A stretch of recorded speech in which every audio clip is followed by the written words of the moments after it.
전국에 계신 에듀윌 수험생 여러분들 또 왔습니다. 한국사를 맛있게 만들어주는 은쌤이 또 왔습니다. 자, 오늘은 저와 함께 23강을 들어갈 거고요. 이 23강 같은 경우는 시대가 드디어 바뀌었습니다. 일제 식민 통치와 경제 수탈 부분이에요. 여기는 너무나도 중요합니다.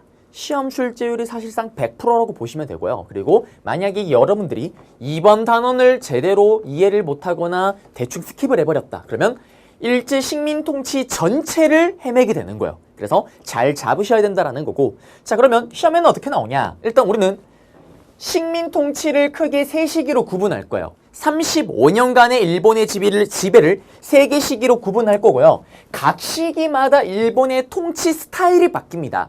그 스타일에 바뀌는 차이와 어떤 내용들이 있었는지를 여러분들이 구분하셔야 되는 거예요. 예를 들면 무단 통치 시기의 특징을 몇 개 둥 던져놓고 다음 자료와 같은 시기에 볼 수 있는 모습으로 옳은 것을 했을 때 이 시기의 내용을 찾으면 정답이에요. 오답으로 문화 통치, 민족 말살 통치 내용이 들어가겠죠. 그거를 구분해야 된다라는 거. 자, 그러면 우리는 무단 통치 시기부터 한번 들어가 보겠습니다. 먼저 또 판서로 한번 잡고 들어갈게요.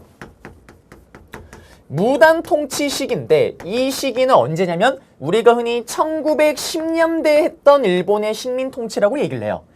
1910년 딱 외우기도 좋게끔 그때 일본에게 식민 지배로 들어갑니다. 그리고 3.1운동이 터지기 전까지 거의 1919년 거의 사실상 10년 가까이 이어졌던 식민 통치입니다. 그러면 이때는 어떤 통치냐? 계속 얘기를 하지만 무단 통치입니다. 한마디로 뭐냐면 무식하게 두드려 패는 통치예요. 무식하게 두드려 패는 통치입니다. 무슨 말이냐면 일본이요. 우리를 식민 지배를 했어요. 그러면 어떤 생각을 할까요? 이런 조선인들, 이런 조선인들 다시는 독립이나 광복이라는 생각을 못하게끔 짓누르려고 얘기를 하는 거예요. 짓누르려고 생각을 합니다. 숨 쉴 공간 자체를 안 주려고 하는 거예요. 왜? 공간을 줘버리면 독립운동하니까. 그게 바로 무단 통치입니다. 그러면 이 무단 통치 시기 때 어떤 일이 생기냐? 일단 우리가 한 번쯤 들어봤을 만한 조선 총독부가 이때 만들어지는 거예요. 통감부 대신에 이제 조선 총독부입니다. 그리고 요거는 심화에서 보통 선지로 나오는데 독립협회의 그 중추원이랑 이름만 같은 거예요. 이름만. 요 중추원은 뭐냐면은 일본이 이런 얘기를 합니다. 야, 조선 애들아, 나는 니들에 대해서 잘 몰라. 그래서 어떻게? 니들로부터 자문을 받아서 나라를 운영해볼게 라면서 만든 게 중추원이에요. 자문기구입니다. 근데 우리나라 사람들이 여기 자문을 하러 들어갈 때 누가 들어갈까요? 일본에게 뿌잉뿌잉 애교를 갖다 바치는 친일파이들이 여기 들어가 있는 거예요. 자, 그리고 헌병통치, 이게 제일 중요합니다.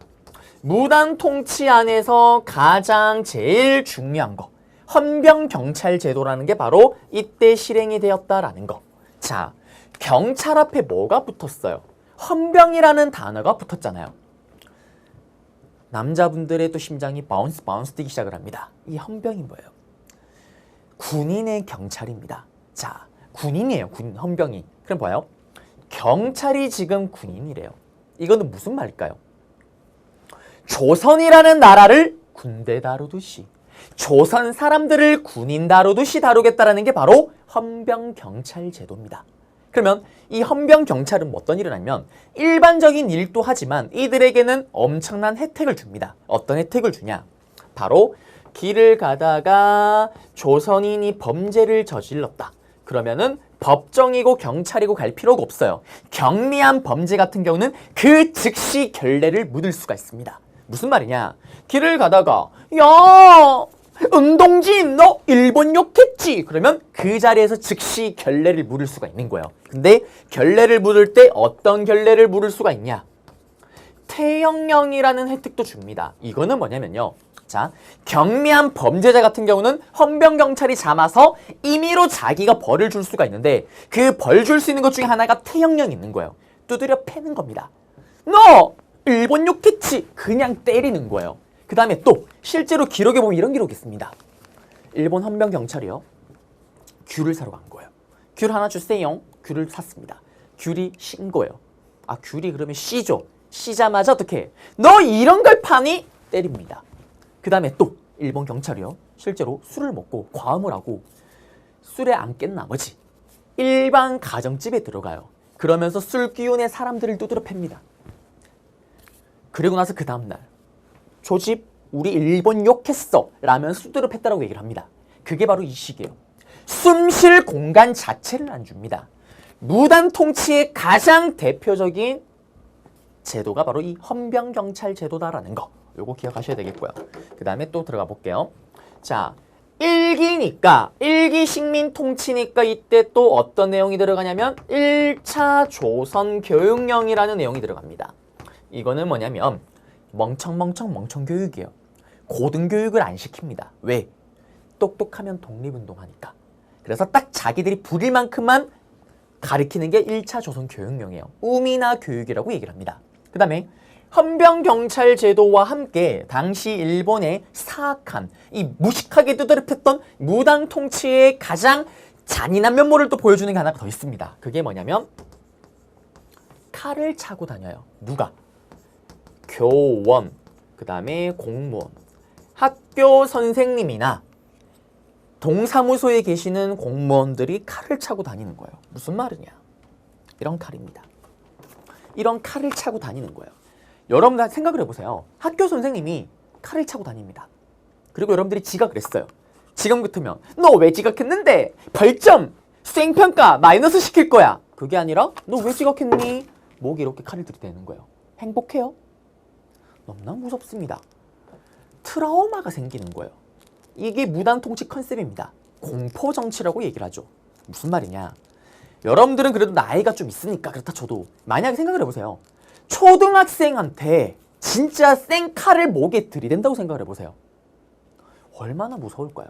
오줌 지리고 난리가 납니다. 그럼 어떻게 되냐? 시간이 흐르면요. 내가 아무리 나이가 먹어서 이런 건장한 청년이 돼도 길을 가다가 칼을 차고 다니는 사람만 보게 되면 나도 모르게 움츠러드는 거예요. 왜? 어릴 때 그 트라우마가 있기 때문에. 여러분들이 트라우마가 얼마나 무서운지 모르죠? 제가 트라우마가 하나가 있어요. 어떤 트라우마가 있냐면 딱 봐도 공부를 안 하게 생겼잖아요. 공부를 안 합니다. 전 학창시절에. 학창시절에 맨날 놀러 다니는 거예요. 자, 학창시절에 놀러 다니는 걸 보여주는 가장 대표적인 일이 뭐가 있을까요? 사례가. 일단 저처럼 노는 거 좋아하면 야자 정도는 째줘야 됩니다. 야, 동진아, 게임방, 오케이, 콜, 게임방. 그리고 막 도망을 가는데 제가 학창시절에 제가 다니던 학교가요. 어떤 스타일이었냐면 그런 거 아시죠? 언덕 위에 이렇게 학교가 얹어져 있는 거. 언덕 위에. 그래서 그런 학교 같은 경우는 어떤 일이 벌어지냐면요. 학교가 담벼락이 그렇게 높진 않아요. 왜냐면 언덕 위에 이렇게 있기 때문에 기본적으로 담을 낮게 해도 밑에 언덕이 있기 때문에 언덕 높이까지 합치게 되면 이게 엄청 높은 거예요. 자, 그런데 야자를 째면은 그래요. 그런 담벼락으로 미친 듯이 뛰어다닙니다. 근데 어떨까요? 제가요. 최악의 태클을 타요. 남중남고 태클을 탑니다. 특히 남고. 다들 아실 거예요. 남자들만 학교를 다니죠. 고등학교 때. 거의 무슨 정글입니다. 완전 밀림에 밀림. 동물의 왕국입니다. 그냥 막 뛰어다니는 거예요. 그래서 학교에 도저히 안 되니까 어떻게 하냐면 여러분들 그거 아시죠? 시내에 있는 도시에 있는 골프장을 보시게 되면 골프공이 혹시 날아갈까 봐 그물을 다치잖아요. 학교를 그물로 닫혀버린 거예요. 못 도망가게끔 하려고 밤에.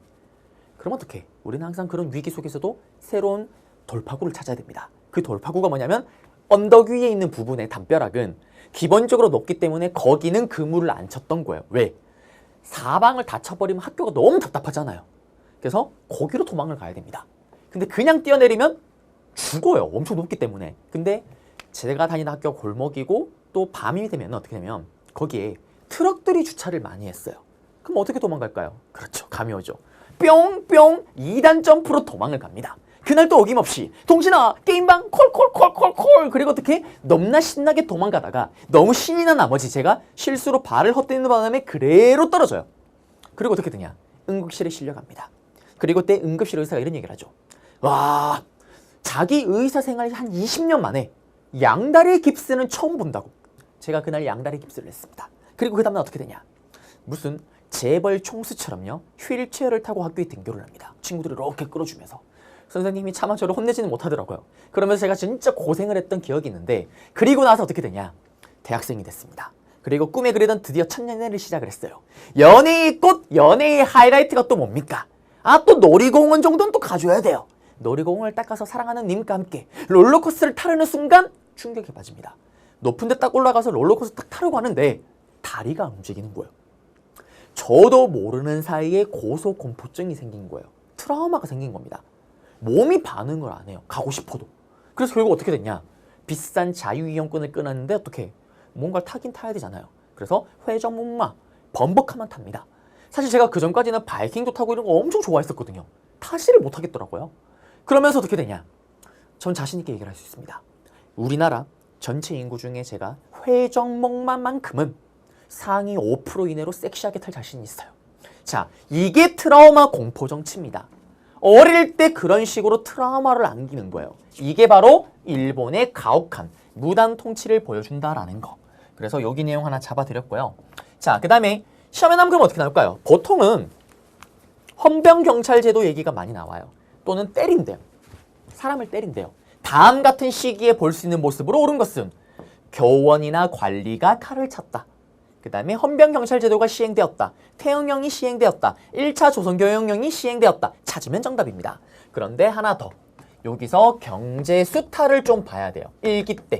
자, 이 경제수탈은요. 여러분들이 1910년대 있었던 경제수탈이구나 라는 것도 아셔야 되지만 지금 써드리는 경제수탈은 시험에 단독으로도 출제가 돼요. 이 경제 문제만을 가지고.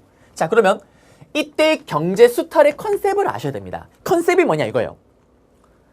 식민통치운영 자금을 뜯어내자라는 게 1910년대 무단통치 때 경제수탈 정책입니다. 왜? 식민지를 운영하려면 돈이 많이 들 거 아니에요. 그래서 싹 다 뜯어내서 이거를 싹 다 식민통치운영 자금으로 쓰자라는 게 이때 컨셉입니다. 그러면 이때 어떤 내용들이 들어가냐? 자, 가장 먼저 실행으로 옮겼던 게 토지조사 사업입니다. 이게 뭐냐? 말 그대로 땅을 다 조사한다라는 거예요. 왜 할까요? 간단하잖아요. 아니, 이 땅의 주인이 누군지를 알고 이 땅이 뭔지를 알아야지 정확하게 세금을 거둘 거 아니에요. 모든 정책의 기본입니다. 그래서 제일 먼저 실행에 옮겼던 게 토지조사 사업이에요. 먼저 땅을 싹 다 조사하는 거예요. 조사하는데 이때 쓰레기 짓을 합니다. 이 조사를 어떻게 하냐? 일단 기한부입니다. 무슨 말이냐면요. 제가 가진 땅이 있어요. 그러면 이거를 이제 조선총독부에 신고를 해야 되는 거예요. 신고를 할 때 기간이 짧습니다. 기간 넘어가면 땅 뺏어 가버려요. 그 다음에 또 절차가 복잡해요. 또 용지 같은 신청하는 용지가 일본어로 되어 있습니다. 신청 못해요. 바빠서. 그 다음에 또 이런 사람들이 있겠죠. 일본 니들이 뭔데 내 땅을 이래라 저래라 조사하는데 나 안 한다. 신청 안 합니다. 싹 다 뺏어 가버려요. 그러면서 이때 어떤 일이 생기냐. 기한부라든지 신고주의 이런 거죠. 이거에 따라서 우리나라 땅에 무려 40%를 약탈해 갑니다. 우리나라 전체 국토에. 이런 걸 빌미로요. 그래서 토지조사 사업의 명분은 이거예요. 명분은. 내가 니들 땅 주인 정확하게 가려줄게 라는 거지만 실질적인 목적은 뭡니까? 이걸 바탕으로 토지를 약탈하려고 했던 게 바로 일본의 목적입니다. 그러면 이때 토지를 약탈한 거를 싹 다 어디다 넘기겠어요? 우리가 지난 시간에 배웠던 동양척식 주식회사의 땅을 헐값에 넘기고 어떻게 이들이 헐값에 일본에게 갖다 팔고 이걸 산 일본인들이 대거 우리나라에 들어오게 되는 겁니다. 그리고 이때 땅을 어떻게 또 40%나 뺏었냐면 애매모호한 땅도 있어요. 무슨 말이냐면 공동 소유의 땅. 예를 들면 저희 집에는 문중의 땅이 있습니다. 제가 죽으면 제가 이미 묻힐 몇 자리가 이미 우리 집안은 다 세팅이 돼 있어요. 에듀윌 유료 회원만의 특별한 서비스.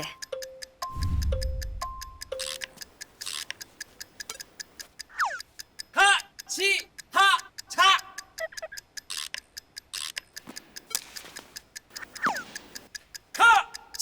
하치하차 정답! 같이 하자 친구야 에듀윌 유료 회원!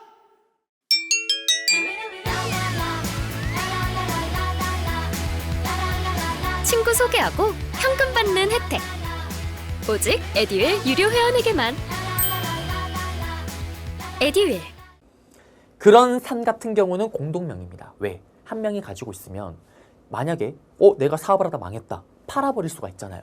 그러면 우리 조상님 묘 다 날아가 버립니다. 큰일 나요. 공동명입니다. 이건 땅 주인이 누구 거예요? 애매하잖아요. 뺏어가요. 그 다음에 가장 큰 문제. 대한제국의 땅. 지금으로 치면 국립공원. 황제의 땅은 누구 땅이에요? 나라 망했잖아요. 일본이 싹 다 가져가 버립니다. 이게 동양철시 주식회사가 가져가서 정리를 했던 거고 큰 틀에서는 이 토지조사 사업을 그렇게 했던 겁니다.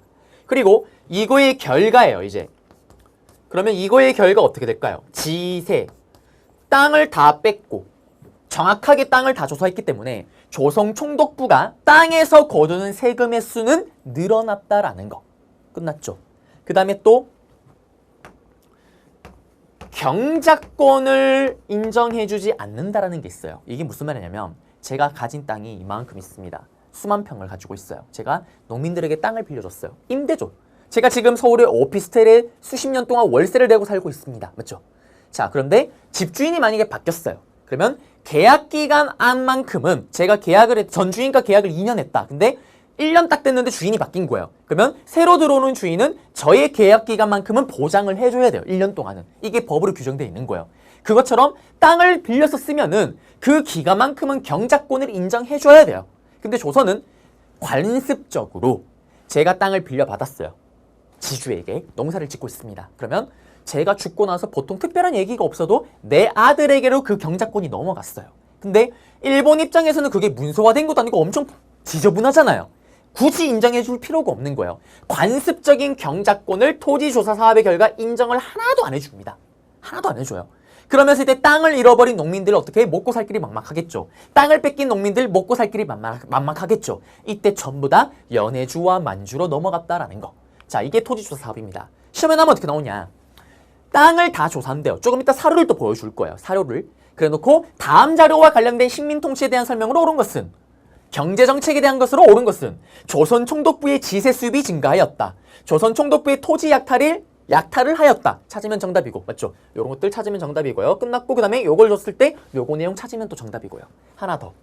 자, 이때 회사령이라는 거를 제정합니다. 회사령을 어떻게 하냐면요. 조선총독부 허가제로 가는 거예요.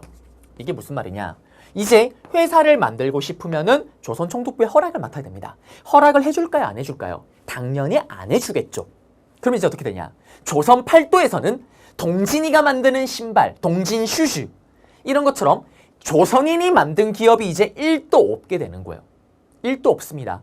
그렇다고 여러분들이 맨발로 다닐 수는 없잖아요. 일본이 가지고 오는 신발 고무신을 울며 겨자식으로 신을 수밖에 없겠죠. 왜? 우리나라 기업이 하나도 없으니까. 일본이 그걸 아는 겁니다. 독점이잖아요. 자기들이 가지고 오는 물건에 세금을 엄청 때립니다. 비싸도 살 수밖에 없겠죠. 왜? 그거밖에 없으니까. 그러면서 이때 돈을 엄청 법니다. 이렇게 돈을 번 거를 싹 다 어디에? 식민통치 운영 자금으로 썼던 게 1910년대 무단통치 시기다라는 거. 요거 잡아드렸고요. PPT로 갑니다. PPT로 가게 되면은 여기 헌병과 경찰을 동원해서 탄압하는 공포정치고요. 요건 조선총독부고요. 그리고 데라우치가 일대 통감이고요. 총독은 조선의 왕입니다. 입법, 사법권, 행정권, 군통수권 다 가지고 있는 거예요. 그리고 중추원 아까 자문기구라고 얘기를 했었죠. 크게 중요하진 않습니다. 그리고 여기 보시면 헌병경찰 제도입니다. 중요한 거는 태영령 범죄 즉결례 이거는 조선인에게만 해당이 됩니다. 헌병경찰 제도를 시행했다라는 게 너무 중요하고요. 그 다음에 요거 요 사료를 통째로 던져놔요. 때린다잖아요. 지금 태영 때린대요. 다음 자료와 같은 것들이 행해졌던 시기에 볼 수 있는 식민통치로 옳은 것은 일기 때 내용 찾으면 됩니다. 1910년대 위압적인 분위기. 당연히 신문사 이런 거 다 문 닫는 거고 요거 학교 선생님이나 일반 관리도 제복에 대검, 칼을 차고 다녔다라는 거고요. 그 다음에 요런 사진도 줘요. 요 사진 지금 칼 차고 있잖아요. 요 사진 던져놓고 다음 자료와 같은 시기에 볼 수 있는 일본의 식민통치로 오는 것을 했을 때 무단통치 시기, 식민통치 일기를 찾으면 정답입니다. 요건 태영령 틀이고요. 그 다음에 1차 조선교육령, 멍청교육입니다. 똑똑한 거 안 시킨다라는 거고요. 그 다음에 토지조사 사업은 일기다라는 것도 알아야 되지만 단독으로 알아야 됩니다. 단독으로 나옵니다. 토지조사령을 공포하면서 시작을 했고요. 기한부, 복잡한 절차, 땅을 다 뺐습니다. 토지 약탈, 토지세, 지세, 땅에서 거두는 세금. 그리고 소작농의 권리 약화, 왜? 경작권 부정하잖아요. 그리고 동양척식 주식에서 싼값으로 넘겼고 지세 수입은 증가했고 땅을 다 뺏겼으니까 농민들은 만주와 연해주로 이주했다라는 거 잡아드렸습니다. 그리고 시험에 요 사료를 또 통째로 던져놓기도 해요. 보시면 토지조사, 조선총독 요 키워드가 나오잖아요. 조선총독이 토지를 조사한대요. 일기 때 토지조사 사업입니다. 맞죠? 찾으면 되는 거고요. 그 다음에 여기 토지조사사와 하는 사진이고요. 요거는 동양척식 주식회사 사진입니다. 그리고 경제 침탈에 보시면 회사령, 허가제조, 그 다음에 기타 등등으로 똑같은 패턴이에요. 어업령, 산림령, 광업령, 임야조사령 요걸 통해서 어떻게 토지조사다 사업대처럼 어장 뺏고 광산 뺏고 다 뺏는 거예요. 그 다음에 전매 사업은 돈 되는 거, 소금, 담배, 아편, 인삼 등은 조선 총독부에서만 갖다 팔 수가 있는 거예요. 독점이죠. 돈을 많이 벌겠죠. 많이 뺏었죠. 돈을 많이 벌겠죠. 싹 다 식민지 통치 운영 자금으로 썼다라는 거. 그 다음에 기타 등등으로 기관 시설 이런 걸 만들기도 했다라는 거고요. 자, 그리고 회사령입니다. 회사령 같은 경우도 사료를 주기도 해요. 설립은 허가를 맡아야 된다. 허락을 안 해준다. 조선 기업이 1도 없다라는 거. 끝났습니다. 요거 둥 던져놓고 다음 자료와 관련된 제도 또는 정책에 대한 설명, 회사령을 단독으로 물어볼 수도 있긴 해요. 그렇지만 그런 경우보다는 보통은 이걸 주고 일기 때 내용을 찾는 거로 나온다라는 거. 네. 그 다음에 요게 아까 말했던 철도시설 X자로 연결하는 거 Y자로요. 그 다음에 문화통치로 갑니다. 자, 판서로 또 가볼게요. 자, 우리는 1910년대를 봤고요. 1920년대는 흔히 말하는 문화통치라고 얘기를 합니다. 우리가 다음 시간에 배우겠지만 1919년도에 뭐가 터지냐? 3.1운동이 터져요. 3.1운동이 터지는데 자, 3.1운동의 결과만 볼게요. 실패로 끝났지만 일본이 어떤 생각을 할까요? 일본이 슈퍼 깜놀에 놀랍니다. 왜? 10년을 두드려 패면 조생진들, 이 조선인들 찍소리도 못할 줄 알았던 거예요. 근데 웬열 10년 가까이 괴롭히니까 1919년도에 200만 명 거의 전 국민이 들고 일어나는 3.1운동이 일어났잖아요. 충격에 빠집니다. 그리고 이때 생각을 하겠죠. 어떤 생각? 아, 이 조선 애들 두드려 패서는 안 되겠구나. 두드려 패니까 이런 일이 벌어지는구나. 그러면서 식민 통치 스타일 컨셉을 바꿔버립니다. 어떻게? 우쭈쭈 우쭈쭈 우쭈쭈 우쭈쭈 달래주는 문화 통치로 바꾸게 되는 거예요. 3.1운동의 결과. 겉으로는 이제 니들 안 두드려 팰게 라고 하지만 이때 더욱더 영악하게 우리를 지배하고 통치합니다. 그리고 또 이때 일본이 또 어떤 생각을 할까요? 3.1운동을 진압하고 나서 일본이 느꼈던 제일 아쉬움은 뭘까요? 이겁니다. 너무나 아깝다. 뭐? 이때 친일파가 많았더라면 이때 또 친일파가 되어줘야 됩니다. 이때 이렇게 생긴 친일파가 많았더라면 사전에 3.1운동 터지기 전에 미리 다 잡았을 텐데 아깝다 라는 생각을 하게 되는 거예요. 그래서 3.1운동이 끝나고 난 직후에 기만적 통치, 말은 우쭈쭈 달래주는 문화 통치지만 우리를 가지고 노는 통치. 그 다음에 또 3.1운동이 일어나니까 친일파가 많았더라면 이거 사전에 다 잡았을 텐데 친일파를 기르기 위해서 엄청나게 노력했던 게 바로 이 문화 통치 시기다라는 거. 그러면 우리를 어떻게 가지고 노냐 이겁니다. 첫 번째, 우리가 무단 통치 시기 때 야, 조선 애들아, 내가 니들 너무 많이 때렸지. 헌병 경찰제도 이제 그만할게. 이제 안 두드려 팰게. 보통 경찰제도 시행할게 라고 얘기를 합니다. 근데 말만 이렇게 하지 우리를 기만하고 가지고 논다니까요. 경찰의 인원 장비 수를 3배, 6배, 9배까지 늘려버립니다. 말만 가지고 그렇게 하는 거예요. 장난질 치는 거예요. 그 다음에 또 이제 알았어. 조선 총독부의 총독 맨날 군인 출신 무관만이 그 자리에 앉았는데 이제 알았어. 문관 또 그 자리에 앉을 수 있게 해줄게. 경영학과 나온 사람 또 총독이 되게끔 할게 라고 하지만 식민 통치가 끝나는 그날까지 그런 적은 1도 없습니다. 말만 그렇게 하고 있는 거예요. 그 다음에 1기니까 1차 조선교육령, 2기니까 2차 조선교육령. 알았어. 이제 니들 멍청멍청 교육 안 시킬게. 이제 고등교육 시켜줄게. 그리고 니들이 원하면 한국사, 한국어도 시켜줄게. 제대로 할까요? 당연히 1도 안 시켜주겠죠. 그리고 대학교를 만들 수 있게라는 규정도 넣어줍니다. 근데 대학교를 만들려고 하면 일본이 탄압을 해요. 그리고 나서 이때 일본이 탄압을 하고 만들어준 게 뭐냐면 경성제국대학입니다. 얘기를 하지. 그럼 우리가 대학 만들어줬을 텐데 대학을 만들어줘요. 근데 이걸 우리를 위해서 만들어줬다? 택도 없는 소리입니다. 왜? 봐요. 1910년에 일본에서 우리나라로 들어온 일본 애들이 있는 거예요. 그러면 그 일본 애들에게 만약에 초딩이나 중딩이 있다. 그러면 시간이 20년대, 한 10년이 지나면 그 애들이 대학교를 가야 될 거 아니에요. 근데 한반도에 대학교가 없잖아요. 그러면 그 대학을 가기 위해서 어떻게 해? 다시 자기 나라 일본으로 가야 됩니다. 그래서 한반도에 있는 일본인이 다닐 대학교가 필요했던 거예요. 그래서 만든 게 경성제국대학입니다. 그럼 여기를 들어가면 어떻게 되냐? 전체 입학생 10명 중에 한 7명, 8명이 일본인이고요. 한 2명, 3명 정도, 20%, 30%가 한국인입니다. 조선인. 근데 문제는 여길 들어가면 졸업을 하는 순간 어떻게 되냐? 세련된 친일파가 돼서 나오는 거예요. 주의식 교육으로. 왜 그러냐면 여기 들어간 애들은 엘리트입니다. 졸업을 하면은 안정적인 직장과 혜택이 다 보장이 되어 있는 거예요. 굳이 독립운동할 필요 없습니다. 친일로 가는 거예요. 저는 이게 얼마나 무서운지 아냐면은 선생님이 그 대학교 때 친하게 지내는 동생이 있었어요. 그래서 그 동생 집 놀러 간 적이 있었는데 딱 갔는데 거실에 보통은 잘 그러자는데 거실에 TV 위에요. 엄청나게 큰 일본 사무라이 칼이 이렇게 있는 거예요. 사무라이 칼이 이렇게 전시되어 있는 겁니다. 그래서 제가 보면서 와 사무라이 칼 저거 뭐지? 했는데 웬 할아버지께서 나오시는 거예요. 그 당시 때 친구의 할아버지께서 뭐 거동이 좀 불편하셔서 같이 생활을 하고 있었던 거예요. 그래서 제가 어머 할아버지 이거 칼 근데 제가 칼에 보니까 한자 이렇게 적혀있더라고요. 보니까 경성제국대학 졸업 출신자. 그걸 보는 순간 할아버지 이거 경성제국대학 하는 순간 할아버지께서 이 칼은 말이지 막 얘기를 하십니다. 근데 그거를 할아버지께서 친일하신 건 아니고요. 이해를 해야 되는 게 그건 친일파까지는 아니고요. 뭐 고등교육을 마치신 거죠. 이걸 아셔야 돼요. 자, 이게 얼마나 무서운 거냐면 이 컨셉이랑 맞아떨어지는 거예요. 여러분들도 학창시절에 수많은 선생님을 만났을 거예요. 맞죠? 좋은 선생님이 있고 나쁜 선생님이 있을 거예요. 근데 보통 여러분들 생각할 때 좋은 선생님은 뭐예요? 간단해요. 여러분들한테 잘해주는 선생님이 좋은 선생님이에요. 맞죠?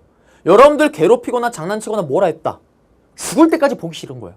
간단합니다. 여기 들어간 사람들은 친일을 처음에 하려고 한 게 아니고 들어가다 보니까 일본이 잘해주는데 내가 굳이 왜 일본 욕을 하고 일본에 반대를 해야 되지? 그 필요성을 못 느끼는 거예요. 그걸 또 일본이 노리는 거고 그게 바로 경성제국대학이다라는 거고요. 자, 그 다음에 또 들어가면요. 여기 또 보시게 되면은 그 다음에 또 어떤 게 있냐면 이제 여기 내용은 다 잡아드렸고요. 그 다음에 또 일본이요. 좀 풀어준다 얘기를 했잖아요. 우쭈쭈 달래주는 거. 그러니까 어떻게 언론사도 좀 풀어줘요. 그러면서 이때 신문사가 만들어집니다. 우리가 잘 아는 조중동 중에 조선일보, 동아일보가 이때 만들어져요. 근데 어떨까요? 매일 검열해요. 매일 신문 봅니다. 그리고 만약에 일본을 까는 기사가 너무 많다. 그 기사 덜어내버려요. 또는 그래도 너무 많다. 그날 신문사 문 닫는 날입니다. 쉬는 날이에요. 그런 식으로 통제했던 게 바로 이 시기 문화 통치 시기다라는 거. 네. 그리고 3.1운동을 계기로요. 요거는 좀 심화적인 내용이긴 해요. 3.1운동을 계기로 우리나라에 새로운 사상이 들어옵니다. 나중에 3.1운동 때 배울 거예요. 바로 뭐냐면 사회주의 사상이 들어와요. 이 사회주의 사상은 모든 걸 부정하잖아요. 사유재산 이런 것들을.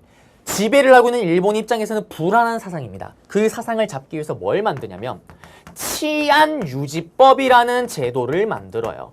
그래서 요걸 만들어서 어떻게 사회주의를 옹호하는 이런 사람들을 잡아다가 어떻게 처벌하는 거예요. 근데 만든 김에 어떻게 할까요? 만든 김에 독립운동가도 사회주의 빨갱이로 몰아서 다 잡아버립니다. 이게 치안유지법이다라는 거. 자, 그러면 정책은 잡아드렸고 이제 또 경제정책 봐야 되겠죠. 시험에 또 경제정책은요. 이게 이기다라는 것도 아셔야 되지만 이게 또 단독으로 나오기도 합니다. 그게 바로 뭐냐면 산미증식계획이에요. 말 그대로 쌀의 생산량을 늘린다라는 게 산미증식계획입니다. 이렇게 보시면 되죠. 1기 때 일단 먼저 땅을 다 조사한 걸 바탕으로 쌀의 생산량을 늘릴 수가 있는 거예요. 맞죠? 토지조사 사업을 기반으로 땅을 다 조사한 걸 바탕으로 쌀의 생산량을 늘릴 수가 있는 겁니다. 그럼 이게 왜 나오냐? 자, 사실은 이때 드디어 메이드 인 재팬이라고 찍힌 물건이 전 세계에 팔리고 있는 거예요. 1920년대 와서 일본의 물건이. 그러면 이때 일본이 어떻게 팔까요? 싼마이 느낌으로 갖다 파는 거예요. 지금 중국이 파는 것처럼.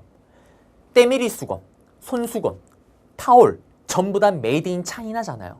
그거 우리나라가 못 만들어서 못 만들어요? 아니죠. 가성비가 안 나와서 못 하잖아요. 그런 것처럼 중국이 지금 만드는 걸 옛날에 일본이 만들었던 거예요. 선진국은 인건비 때문에 못하는 거 이때 일본이 만들고 있습니다. 그러면 그때 제일 중요한 게 뭘까요? 임금이 오르면 안 되죠. 왜? 인건비가 오르게 되면은 싼마이 물건의 가격도 오르잖아요. 그러면 경쟁력이 없는 거예요. 그러면 저임금으로 가려면 어떻게? 물가가 안 올라야 되는 거예요. 예를 들면 여러분들이 연봉 협상을 할 거 아니에요. 보통 물가 인상률에 맞춰서 연봉이 오르잖아요. 근데 물가가 제로래요. 안 올랐대요. 심지어 마이너스래요. 그러면 회사에서 물가 안 올랐잖아. 동결합시다. 갈 수가 있는 거잖아요. 그러면 기억나세요? 고구려 백제 신라 때부터 지금 이때까지 모든 경제의 바로미터는 쌀이라고 얘기를 했잖아요. 쌀이 모든 경제 바로미터입니다. 쌀값이 오르면 물가가 오르는 거예요. 근데 쌀 가격이 안 오르면 물가가 안 오르겠죠. 그러면 그 쌀을 어디서 가져오냐? 식민지였던 우리로부터 가져오는 거예요. 그게 산미증식 계획입니다. 쌀의 생산량을 늘려서 그 쌀을 가지고 와서 일본은 계속 물가를 안정시키고 저임금 정책으로 가려고 했던 거예요. 근데 이 쌀의 생산량을 늘리려면 가만히 있어서 늘어나는 게 아니죠. 일단 좋은 비료, 좋은 종자, 그 다음에 좋은 수리시설이 필요합니다. 이거를 전부 다 우리 농민들에게 부담시키는 거예요. 그리고 이 산미증식 계획을 돌립니다. 자, 그 결과가 중요해요. 결과가 어떻게 됐을까요? 수학을 좀 한번 해볼게요. 1년에 100을 생산을 했어요. 일본의 목표가 뭘까요? 150으로 만드는 거예요. 그러면 늘어난 50만큼 자기 나라로 가져가는 게 이들의 원래 계획이자 컨셉입니다. 그런데 여러분들도 많이 생활을 해보셔서 아시잖아요. 저도 그렇고요. 계획대로 돼요? 사람이? 잘 안 되죠. 쉽지가 않습니다. 항상 제가 얘기를 하잖아요. 저도 계획대로 됐으면 벌써 우리나라 한국사 씹어 먹고 있어야 돼요. 제 계획이었으면 벌써 이미 3년 이내에 우리나라 넘버원을 찍어야 됐습니다. 그렇지만 어떻게 10년 동안 무명 생활을 하고 있는 거예요. 너무나 슬픈 남자입니다. 마찬가지예요. 여러분들도 학창시절에 나 이번에 모의고사 말아먹었네? 예. 다음엔 요거 보완해서 성적 올려야지. 잘 돼요? 쉽지가 않잖아요. 근데 노력을 했어요. 저도 노력을 했습니다. 노력을 했기 때문에 어쨌든 여기 에듀윌에서도 강의를 하는 거고요. 간헐적으로 TV 나가서도 강의를 하고 있는 거예요. 맞죠? 노력을 했기 때문에. 노력을 했잖아요. 늘긴 늘어요. 다만 130이 됩니다. 그러면은 우리가 생각하면 50 대신에 30을 가져가면 되잖아요. 근데 문제는 여기서 발생을 해요. 자기들이 원래 계획했던 50을 가져가 버리는 거예요. 그럼 봐요. 130에서 50을 하게 되면 어떻게 됩니까? 80이 되는 거죠. 어이없는 일이 벌어집니다. 열심히 노력을 해서 분명히 생산량을 늘렸어요. 늘렸음에도 불구하고 한반도 우리나라에 남아있는 쌀은 20이 줄어버렸잖아요. 맞죠? 국내의 쌀이 줄어든 거예요. 그럼 어떤 일이 벌어질까요? 고급스러운 단어로. 우리나라 사람들의 1인당 쌀 소비량이 어떻게 되었다? 줄어들었다. 그 다음에 우리 농민들의 삶은 너무나도 힘들어졌다. 그래서 이때 일본이 어떤 쓰레기 짓을 하냐. 야, 조선 애들아, 배고프지 쌀이 없었죠. 힘내. 우리가 만주에서 싸구려 잡곡을 가져다 줄게 라면서 싸구려 잡곡을 수입해서 갖다 줍니다. 쓰레기 같은 놈들. 이게 산미증식 계획이에요. 그리고 당연히 이런 거에 반대해서 요건 심화적인 내용이긴 해요. 수립조합에서 반대 운동을 펼치기도 합니다. 요거는 심화적인 내용입니다. 끝났습니다. 시험에 나오면 어떻게 나오냐? 그래프가 나와요. 1920년대래요. 수리시설이 막 치솟고 있어요. 또는 쌀 생산량이 막 치솟고 있습니다. 반대로 1910년 조선총독부의 토지조사 사업은 반대로 나올 수도 있죠. 그래프를 딱 주고 1910년대래요. 지세 수입. 땅 거두는 세금이 막 늘어나고 있어요. 이런 식으로 던져놓고 그래프를 주고 여기에 봤을 때는 다음 자료와 관련된 정책에 대한 설명을 옳은 것은 산미증식 계획 쉽게 넣으면 찾으면 정답이고, 그 다음에 여기 1인당 국내 쌀 소비량이 줄어들었다. 만주에서 싸구려 잡곡을 수입하였다. 이런 거 찾으면 정답이겠죠. 또는 요거 주고 이기 때 내용 찾으면 됩니다. 자, 그 다음에 경제정책 하나 더. 이때 회사령을 철폐해요. 회사령을 철폐하고 이때부터 신고제로 들어갑니다. 기억나세요? 1기 때는 허가제였잖아요. 허락을 안 해주죠. 이제는 그걸 없애고 신고만 하면은 회사를 만들 수가 있습니다. 선생님, 이거 왜 해요 갑자기? 일본 입장에서 이거 안 하는 게 이득 아닌가요? 왜 하냐면 이거예요. 일본 입장에서는 벌써 시간이 10년이 지났잖아요. 조선 기업이랑 일본 기업이랑 10년의 시간차가 있는 거예요. 이제 게임이 안 돼요.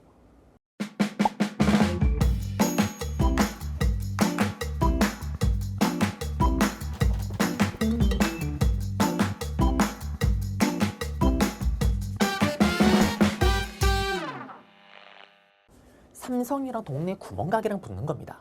못 이깁니다. 죽었다 깨어나도 못 이겨요. 자, 그런데 문제는 1910년대에 허가제를 냈을 때 그 기준이 너무나도 높았던 거예요. 그 기준을 통과하는 기업들을 찾는 게 쉽지가 않습니다. 그래서 어떻게 하냐? 일본이 아예 풀어버려요. 아예 없애버립니다. 아예 없애버리고 이걸 계기로 어떻게? 일본 기업들이 대규모로 들어오겠죠. 자, 그렇지만 어떻게? 이때 또 우리나라 기업들이 이 틈에 공장을 만들기 시작을 해요. 뭐 대단한 건 아니고 동진 콩나물 공장, 동진 고무신 공장, 동진 메리아스 공장 같은 것들이 만들어집니다. 그러니 싼 맛에 동진 고무신 사시는 거예요. 일본이 당황을 합니다. 그러면서 어떻게? 일본이 관세, 자기들이 때리던 세금을 다 없애버려요. 그러면서 대량 생산된 질 좋은 물건이랑 선생님이 만든 거지 같은 물건이랑 가격이 똑같아집니다. 소비자는 현명하죠. 그러면서 일본의 물건이 다시 팔리는 거예요. 자, 무슨 말이냐면 유니클로 생각을 해봐요. 유니클로 우리 전범 기업인 거 알고 막 불매운동 했었잖아요. 그럼에도 불구하고 유니클로 사 있는 이유가 뭐예요? 싸고 질 좋으니까. 정말 슬프지만 싸고 질 좋으니까. 소비자는 현명합니다. 아무리 짜증이 나는 기업이고 우리를 괴롭히는 기업이라도 싸고 질 좋은 거 파는데 어떡해요? 팔리는 거예요. 다시 관세를 없애니까 일본의 물건이 다시 팔립니다. 동진 메리아스 공장, 동진 고무신 공장 위기에 빠지겠죠. 그걸 극복하기 위해서 나오는 게 물산 장려 운동이에요. 요거는 다음 강의 때 다시 잡아드릴 겁니다. 지금은 약간 프리콜로 잡아드린 거고 여기는 회사량 철폐 신고제입니다. 시험에 정말 어렵게 나오면 여러분들은 기본이지만 심화로 나오게 되면 사료를 2개를 줘요. 회사량 신고제, 허가제 주고 가와 나. 가나 시기에 대한 설명으로 옳은 것은 가는 10년대 시기, 나는 문화통치 때 시기. 요거 각각 찾으면 또 정답이겠죠. 그래서 여기 내용 하나 잡아드렸고요. 그 다음에 시험에 또 잘 나오는 게 뭐냐면 2기를 보통 이렇게 디테일하게 물어보는 것보다는 2기의 가장 큰 틀에서 클래식한 문제가 이거예요. 이거 설명 다 줍니다. 다음과 같은 식민통치로 전환되게 됐던 계기 배경으로 옳은 것은 이러한 식민통치가 등장하게 됐던 배경이 뭐예요? 3.1운동이죠. 이걸 찾으면 정답이에요. 3.1운동을 계기로 이렇게 바뀌었다라는 거. 네, 끝났습니다. 그러면 PPT로 가볼게요. PPT로 가시게 되면 여기 3.1운동을 배경으로 문화통치가 등장했다라는 거 너무 중요하고요. 기만적, 우리를 가지고 놀고요. 소수의 친일파를 기르려고 합니다. 그러면서 등장하는 게 자, 총독, 보통경찰제도 시행을 해요. 그렇지만 실제로 문관이 된 적은 없고요. 경찰이나 인원 장비 수를 확 늘립니다. 그리고 보세요. 늘어난 숫자 보세요. 그래프 빨간 거. 그리고요. 문화통치 보시면 신문 허용했지만은 매일 검열해요. 맞죠? 매일 검열합니다. 그리고 사회주의를 잡기 위해서 치안유지법도 만듭니다. 그래서 보시게 되면은 이게 그 신문이에요. 하얀 게 일본 까는 기사입니다. 덜어내버려요. 그리고 벽돌신문이라고 얘기를 하죠. 요거는 뭐냐면 신문 활자를 2개를 겹치는 거예요. 원래 활자가 이렇게 되어 있으면 이 활자를 뒤집어서 같이 겹쳐버립니다. 그러면 글씨를 읽을 수가 없어요. 이런 식으로 장난질을 쳤다라는 거고 요게 치안유지법입니다. 심화 같은 경우는 이걸 통째로 주고 이거를 사로 찾는 문제로 나오기도 해요. 그런데 사유재산 제도 부조 요게 그거잖아요. 사회주의잖아요. 사회주의는 모든 거를 국가 소유고 엠빵이잖아요. 개인이 가진 재산이 없잖아요. 요 내용이 들어갔을 때 이게 치안유지법인데 여러분들은 아하 치안유지법을 했구나라는 정도만 아시면 되고요. 그리고 나서 또 보시면 2차 조선교육령 고등교육을 시켰다고 얘기를 합니다. 그렇지만 어떻게 여전히 멍청멍청 교육이었다라는 거. 그리고요. 요거는 그거예요. 도평위의 부면협의회라 그래서 우리에게도 투표권을 준다라고 얘기를 합니다. 실제로 누구한테만 줄까요? 친일파에게만 투표권을 주는 거예요. 또 장난질 치는 거죠. 그리고 이게 투표로 가는 모습이고요. 삼미증시계획을 보시게 되면 이거는 이기다라는 것도 아셔야 되지만 시험에 단독으로 나옵니다. 일본의 공업화가 진전되고 식량이 부족하니까 메꾸려고 하는 거죠. 종자, 비료, 수리시설 개선.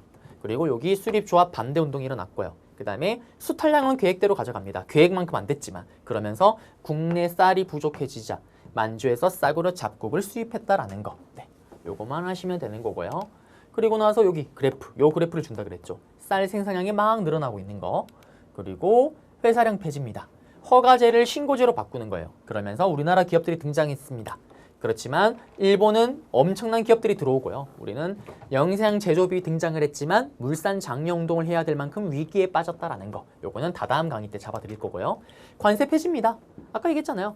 회사령 관세 폐지하니까 위기에 빠지니까 물산 장려운동이 벌어졌고요. 그리고 신은행령, 요거는 심화해서만 아시면 돼요. 지금 넘어가시면 됩니다. 그리고 민족만살 통치입니다. 마지막 3기입니다. 판서로 갈게요. 자, 이제 1930년대부터 해서 45년까지 우리가 광복을 하는 그날까지 일본이 했던 통치가 뭐냐면 민족 말살 통치입니다. 그러면 여기를 이해하기 위해서는 뭘 알아야 되냐? 일단 이 시기는 민족의 정신 자체를 없애는 거예요. 10년을 두드려 팼습니다.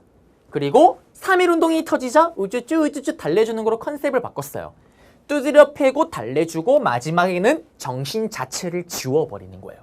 그러면 왜 이런 정책이 나오냐? 사실 이 시기 때 일본이 전쟁에 미쳐갑니다. 이때 일본이 전쟁에 미쳐가요. 1931년도에 중국 만주를 치는 만주사변, 1937년도에 만주를 장악하고 나서 중국 본토로 가는 중일전쟁, 그리고 1941년도엔 더 미쳐갑니다. 천조국, 미국을 건드리는 진주만 공습으로 시작되는 태평양 전쟁. 보세요. 시간이 지날수록 전시체제, 전쟁 스케일이 어떻게 되고 있어요? 시간이 지날수록 전쟁 스케일은 더욱더 커지고 있죠. 그러면 전쟁 스케일이 커질수록 식민지였던 우리나라로부터 삥 뜯어가는 강도는 더욱더 강해진다라는 거. 근데 문제가 있습니다. 30년을 괴롭혔잖아요. 30년을 괴롭혔는데 야 친구야 나 좀 도와줘 라고 얘기를 해요. 여러분을 30년을 괴롭힌 친구가 도와달래요. 도와줘요? 아 미쳤어요? 내가 왜 도와줘요? 그런 상황이 발생합니다. 아니 전쟁 스케일이 커지면 조선 사람들을 데려가야 되는데 문제는 사람들이 안 갈 거 아니에요. 그러면서 나오는 게 민족 말살 통치입니다. 전쟁에 동원하기 위해서 정신 자체를 없애버리는 거예요. 야 조선인들아 그거 아니? 너랑 나랑 조상이 같더라. 멍멍이 같은 소리 하고 있습니다. 일선동절원. 너희와 일본과 조선의 조상이 같더라. 그 다음 내선일체. 그거 아니? 너희랑 우리는 한 몸이야. 조선애들아. 이거는 우리의 전쟁이기도 하지만 너희들의 전쟁이기도 해. 말도 안 되는 소리 하고 있습니다. 그러면서 나오는 게 뭐냐면 황국신민화 정책이에요.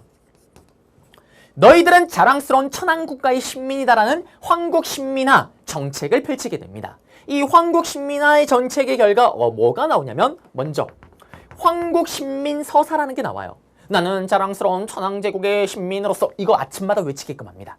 그 다음에 또 아침마다 궁성요배, 학교를 등교를 하게 되면 도쿄 천황이 있는 곳을 가리키면서 절을 내요. 신사참배, 지금 또 야스쿠니 신사참배가 문제가 되고 있잖아요. 이게 왜 문제냐? 이 신사는요, 일본의 전쟁 영웅들, 일본의 귀신들을 모시는 곳이에요. 여기 가서 절을 시킵니다. 그 다음에 또 니들은 이제 조선 사람이 아니야, 일본 사람이야. 상시개명. 싹 다 일본 이름으로 바꿔야 됩니다. 나카타 미우라 일본 이름으로 바꿔야 되는 거예요. 안 바꾸면 어떻게 되냐?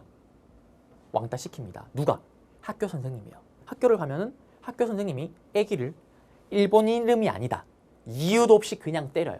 그럼 어떻게 될까요? 애기가 집에 가서 엄마한테 엄마 나 이름 바꿔줘, 자기 입으로 얘기하게끔. 그 다음에 여러분들이 만약에 한국 이름이다, 동사무소를 가게 되면 업무 처리가 안 돼요. 그 다음에 또 회사 잘립니다. 그 다음에 또 우편을 쓰게 되면 평생 그 우편은 배달이 되지 않습니다. 이런 식의 장난질을 치면서 거의 사실상 100% 가까이 창시개명을 시켜버리는 거예요. 정신 자체를 없애버리는 거죠. 자, 그 다음에 1기니까 1차 조선교육령, 2기니까 2차 조선교육령. 2기 때는 풀어줬기 때문에 대학교를 만들 수 있다고 했었지만 만들려고 하면 방해를 했다고 얘기를 했고요. 그러면서 만든 게 경성제국대학. 고등교육, 한국사, 한국어교육 시켜주겠다고 했지만 여전히 못하게끔 막았던 게 2차고요. 3기니까 몇 차일까요? 3차 조선교육령입니다. 그런데 여기는 이제는 탄압이 들어가는 거예요. 한국사, 한국어 당연히 못 가르치겠죠. 그 다음에 또 이때 학교 이름이 바뀝니다. 아제 판별기라고 얘기를 해요. 여러분들은 초등학교 졸업생입니까? 국민학교 졸업생입니까? 저는 국민학교 졸업생이에요. 아재입니다. 아재. 자, 이게 일본의 잔재예요. 국민학교가. 그래서 초등학교로 이름을 바꾼 겁니다. 그러면 이 국민학교가 어떤 의미를 지니고 있냐? 자랑스러운 천황국가의 신민이 다니는 학교라는 거예요. 일본의 잔재죠. 그래서 초등학교로 바꿨던 거고 저는 일본의 잔재였던 국민학교 졸업생입니다. 여러분들 보통 보고 계시는 부모님들이 보통 다 국민학교 졸업생이라고 보시면 되죠. 네. 그래서 3차 조선경영 얘기를 해줬고요. 그 다음에 앞에 봤던 조선일보, 동아일보, 신문사 30년대 접어들면서 다 문 닫습니다. 이게 3기다라는 거고 시험에 어떻게 나올까요? 여기 있는 내용 다 집어 던져놓고 다음 자료와 관련된 식민통치에 대한 설명을 옳은 것을 했을 때 나머지 내용을 찾으면 정답이겠죠. 오답으로 1기와 2기 내용이 들어갑니다. 경제정책 한번 가볼게요. 자, 일본이 만주를 쳤습니다. 만주를 장악하고 나서 이제 어떻게 할까요? 한반도를 더 큰 전쟁을 위한 식민지 전쟁 기구로 삼는 거예요. 전쟁 기지로. 이걸 뭐라고 얘기를 하냐면 병참 기지화 정책이라고 얘기를 합니다. 조선을 전쟁 기지화로 삼는 거예요. 그리고 만주사변의 결과 더 큰 전쟁을 준비하기 위해서 남쪽에는 면을 기르고 북쪽에는 음매 양을 기르는 남면 북양 정책을 펼칩니다. 그리고 제일 중요한 건 이거죠. 1938년도에 어떤 일이 생기냐. 중국 본토로 가잖아요. 중일전쟁. 중국 본토로 가니까 전쟁 스케일이 더욱더 커지는 거예요. 그러니 어떻게? 식민 지배를 하고 있는 조선으로부터 삥 뜯어가는 강도는 더욱더 강해집니다. 그러면서 이때 때렸던 게 뭐냐면 조선으로부터 모든 걸 총동원하겠다라는 국가총동원령이라는 걸 때리게 됩니다. 이거의 결과 수많은 인적 자원, 수많은 물적 자원을 우리는 수탈당하게 되는 거예요. 지금 또 문제가 되고 있는 위안부 할머니 문제, 지금 또 문제가 되고 있는 할아버지들의 강제식용 문제, 이런 것들이 싹 다 이 시기입니다. 중일전쟁 터지고 나서 국가총동원령 때리고 난 직후의 일이에요.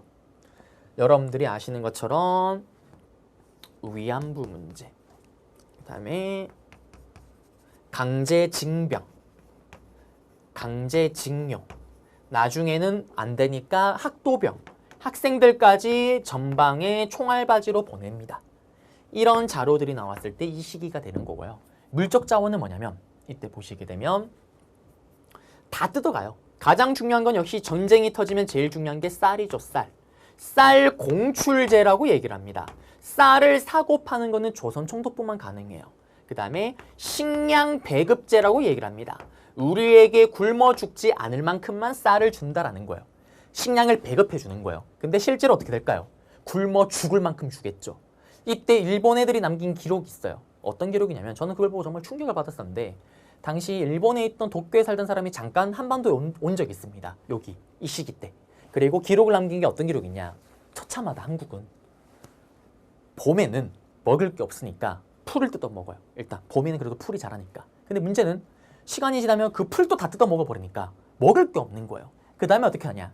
나무 껍질을 떼먹습니다.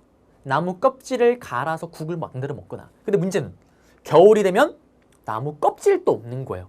그럼 어떻게 되냐? 어떤 지역에는 도자기를 만드는 흙을 먹는다라는 기록까지 나옵니다. 그렇게 처참하게 지냈던 게 바로 이 시기입니다. 다 뜯어가는 거예요. 심지어는 집에 있는 녹그릇도 다 가져갑니다. 그 다음에 또 절에 있는 종도 다 떼가요. 왜? 녹여서 탄피 만든다고. 그게 바로 이 시기다라는 거. 그래서 여러분들이 기본 레벨에서 풀어야 되는 내용들은 다 알려드렸습니다. 시험에는 어떻게 나올까요? 얘기했던 것처럼 여기 자료 다 주고 다음 자료와 관련된 식민통치에 대한 설명으로 옳은 것은 찾으시면 됩니다. 판서로 가볼게요. PPT로 보시면 경제대공황 이후에 침략전쟁이 확대고요. 만주사변 이렇게 확대되고 있습니다. 그러면서 나오는 게 이 시기 때 통치인데요. 자, 보시게 되면 그러면 본격적으로 좀 살펴보면 이제 황국신민화 정책입니다. 제가 얘기했던 것처럼 황국신민서사를 암송을 강조했고 일선동조론, 내선일체, 신사참배, 궁성여배, 창시개명. 그 다음에 요거는 사실은 심한 내용이긴 해요. 조선사상범 보호감찰령, 조선사상범 예방구금령 같은 게 있었다라는 거고 3차 조선교육령인데 이때 핵심은 국민학교. 그 다음에 신문사 다 폐간했다라는 거고요. 그리고 요런 사진 자료를 던져놓고 다음 자료와 관련된 시기에 볼 수 있는 모습으로 옳은 것은 이렇게 나옵니다. 맞죠? 요게 바로 지금 저기 한국 신민서사를 외치고 있고요. 또 궁성여배도 하고 있는 모습이고 내선일체고요. 그 다음에 여기 보시면 남면 북양 정책 얘기했던 거고요. 그 다음에 끝났네요. 네. 그리고 만주사변 이후에 병참 기지화 정책이고 농촌진흥운동 같은 경우는 요거는 심화에 나오긴 한데 그래도 여러분들 농촌진흥운동이 언제다? 바로 이 시기다라는 건 좀 아셔야 돼요. 자, 농촌진흥운동이 뭐냐면 이겁니다. 야, 농민들아, 너 왜 자꾸 흙 먹고 있는지 아니? 먹을 게 왜 없는지 아니? 니들이 게을러서 그래. 다 니들이 게을러서 그런 거야. 열심히 부지런하게 행동하면 되지. 라면서 했던 게 농촌진흥운동입니다. 거지 깽깽 같은 거죠. 자, 그러면서 이때 나왔던 게 뭐냐면 요것도 심화에 나오는 거예요. 기본 레벨에서 나오진 않습니다. 조선농지령이라 그래서 요게 토지조사별 헷갈리면 안 되거든요. 조선농지령 던져놓고 이게 또 몇 기다라는 걸 던지는 힌트로 나오긴 하는데 여러분들 레벨에서는 이걸 가지고 장난질은 치진 않습니다. 그래도 혹시나 해서 일단 언급을 해드렸던 거고요. 그 다음에 농민 갱생 프로젝트인데 말도 안 되는 소리 하고 있는 거고요. 뭐 농민들이 게을러서 그렇습니까? 지들이 다 뜯어가서 그런 거죠. 그리고 이게 조선농지령이에요. 가장 키워드는 여기 임대차 뭐 기간은 3년 요건데 요런 사료를 딱 봤을 때 여러분들이 아 요건 3개 조선농지령이구나라는 걸 아셔야 되지만 기본 레벨에서는 아닙니다. 그렇지만 심화에서는 이걸 가지고 장난질을 쳤기 때문에 언급을 해드렸던 거고요. 방금. 그 다음에 중일전쟁 이후에 중요한 거. 모든 걸 총동원하겠다. 그리고 애국반을 만들어요. 이 애국반이 지금의 반상입니다. 선생님 어릴 때는 반상회가 많았지만 지금은 좀 반상회가 많이 사라지긴 했죠. 요거 만들어서 뭘 하냐. 동네마다 감시하는 거예요. 저 집은 녹그릇이 5개 있대. 우리 그렇잖아요. 시골에는 옛날에 저 집에 숟가락 몇 개까지 다 안다고. 다 뜯어가기 위해서. 자, 중요한 건 여기죠. 지원병제, 징용제, 학도지원병, 징병제 다 뜯어갑니다. 그 다음에 여자 정신근로령을 발표하고 지금 또 문제가 되고 있는 그 위안부 문제. 식량 배급제, 미국 공출제 다 뜯어가는 거예요. 이게 국가총동원령 발표 이후다라는 거. 그리고 여기 있죠. 신민을 동원하여 총동원한다. 요거는 사료가 나올 수 있습니다. 심지어는 요 사료를 주고 다음 자료와 같은 것들이 일어났던 시기를 연표에서 고르시오. 연표의 기준점이 뭘까요? 중일전쟁이죠. 중일전쟁 바로 직후에 찾으면 정답이 되겠고요. 그리고 요런 사진 자료들 이런 것들은 지금 보세요. 다 징병이잖아요. 그 다음에 다 수탈하고 있고 위안부 문제고요. 이런 것들 나왔을 때 여러분들이 3기를 알고 푸시면 됩니다. 그리고 끝났어요. 자, 그러면 여기까지 해서 일단 일본의 가장 중요한 일제 식민지의 가장 중요한 식민 통치 부분을 잡았습니다. 자, 그러면 다음 강의부터 이제 여기를 이어서 계속해서 깊게 한번 파고들겠습니다. 자, 그러면 저는 다음 강좌에서 여러분들을 찾아뵙도록 하겠습니다.